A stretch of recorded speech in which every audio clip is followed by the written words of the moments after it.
Which state is the leading rice producer in the country for the financial year 2024-25? 2024-25 ఆర్థిక సంవత్సరానికి వరి ఉత్పత్తిలో దేశంలోనే ముందున్న రాష్ట్రం ఏది? వరి ఉత్పత్తిలో దేశంలోనే ప్రథమ స్థానంలో ఉన్నటువంటి రాష్ట్రం ఏది అని అడుగుతున్నాడు. ఉత్తరప్రదేశ్, వెస్ట్ బెంగాల్, పంజాబ్, తెలంగాణ. మరి వీటిలో మన దేశంలో వరి ఉత్పత్తిలో ప్రథమ స్థానంలో ఉన్నటువంటి రాష్ట్రం తీసుకుంటే తెలంగాణ. తెలంగాణలో దాదాపు 183.57 లక్షల టన్నుల ఉత్పత్తితోటి దేశంలో మొదటి స్థానంలో ఉంది మన తెలంగాణ.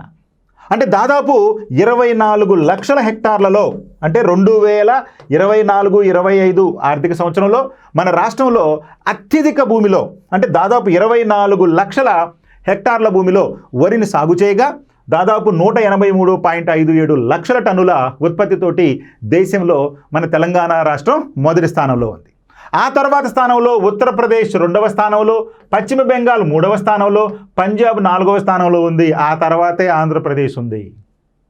అంటే మొదటి 4 స్థానాల్లో ఉన్నటువంటి రాష్ట్రాలు తెలంగాణ మొదటి స్థానం, ఉత్తరప్రదేశ్ 2వ స్థానం, పశ్చిమ బెంగాల్ 3వ స్థానం, పంజాబ్ 4వ స్థానం. ఓకే.